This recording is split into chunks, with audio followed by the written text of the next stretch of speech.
आदाब, आप देख रहे हैं नई फिक्र न्यूज़। NF न्यूज़ में आपका इस्तकबाल है। बड़ा शोर सुनते थे पहलू में दिल का, जो चीरा तो एक कतरे खून निकला। महकमा तालीम के एक हुक्मनामे का कल से बड़ा शोर है। हुकूमत ने इस एक तीर से कई शिकार किया।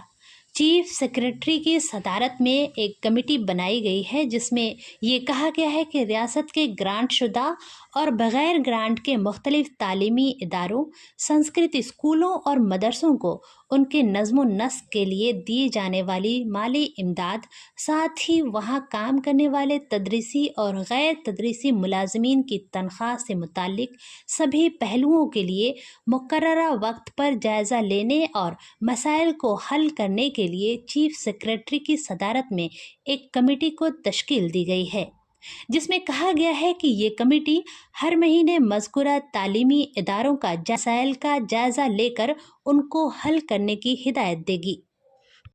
हुकूमत के जानिब से ये बेहतर पहल है, लेकिन वक्त का तयन मुनासिब नहीं है।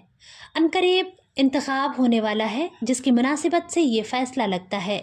गुज़श्ता कई महीने से गैर माली इमदाद याफ्ता मुख्तलिफ तालीमी इदारों के सैकड़ों तदरीसी और गैर तदरीसी मुलाजमीन धरना और मुजाहरा कर रहे हैं। महकमा तालीम के वज़ीर सुनील कुमार और महकमा मालियात के वज़ीर, जो आजकल बहुत मशहूर हो रहे हैं, सम्राट चौधरी को घेरा गया था। बीजेपी और JDU के दफ्तर का भी घेराव हुआ और मुजाहिरीन असातिज़ा को पुलिस के ज़रिए सड़कों पर बेरहमी से पीटा गया।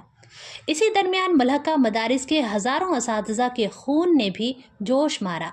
9 दिनों तक ये असातिज़ा गर्दनी बाग में धरना पर बैठे भूख हड़ताल की नौबत आ गई। चेयरमैन ने यह वादा किया कि इनका मसला जल्द हल हो जाएगा। कई महीनों से पलने वाले इस तूफ़ान को हुकूमत ने महज एक हुक्मनामे के ज़रिए बहुत हद तक ठंडा कर दिया। वज़ीर मालियात सम्राट चौधरी ने भी ट्वीट कर मुबारकबाद देते हुए इसे हुकूमत का बड़ा कारनामा बताया। वहीं मुसलमानों के एक लीडर ने भी इसे 18% आबादी के लिए कार्य अजीम करार देते हुए मुबारकबाद पेश किया। सवाल ये पैदा होता है कि हुकूमत ने ये जो अजीम कारनामा किया, पिछले 5 वर्षों से कहाँ थी?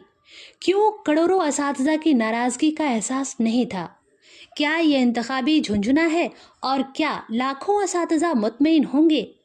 हुकूमत का ये फैसला काबिल मुबारकबाद तो है, लेकिन बहुत देर से आया।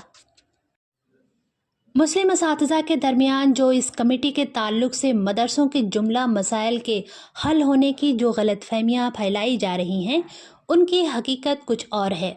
क्योंकि ये कमेटी न तो मदरसों को मंजूरी देगी, न साइंस टीचरों की तनख्वाह में इजाफा करेगी, न हाफिज़ों की तनख्वाह बढ़ाएगी और न ही बहालियाँ करेगी। ये सारा काम मदरसा बोर्ड और महकमा तालीम को करना है। उसके बाद ये कमेटी जायज़ा लेगी कि कहाँ कमी रह गई है और क्या मसला है जिसे हल करना है। इसलिए किसी गलत फहमी और खुशफहमी में न रहें। हाँ, नीतीश कुमार के अफसरान ने ये कमेटी बनाकर लोगों में उम्मीद पैदा कर दी है, जो काबिले मुबारकबाद है। अब फैसला इससे मुतासरीन को करना है। तमाम मदारिस के मुतासरीन तदरीसी और गैर तदरीसी मुलाजमीन को हुकूमत के मुस्लिम लीडरान से सवाल करना चाहिए कि ये ख्वाब हकीकत में कब बदलेगा, और हिज़्ब इख्तिलाफ के मुस्लिम लीडरों से ये सवाल होना चाहिए कि उन्होंने गुज़श्ता 5 वर्षों में उनके लिए कितनी बार आवाज़ उठाई। सवाल तो बनता है भाई। चलते चलते फौजिया शेख के कुछ अशार आपके लिए। लगी है आग फूलों को, चमन में कौन बोलेगा? अभी जिंदा हो तुम बोलो, कफन में कौन बोलेगा?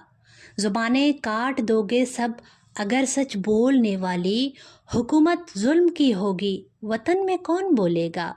ये खामोशी किसी तूफ़ान का लाजिम पेश ख़ैमा है, ज़रा सी खिड़कियाँ खोलो, घुटन में कौन बोलेगा? सहाफ़ी की ज़ुबां है या कलम है एक लिखारी का, ये दोनों चुप रहेंगे तो सुखन में कौन बोलेगा?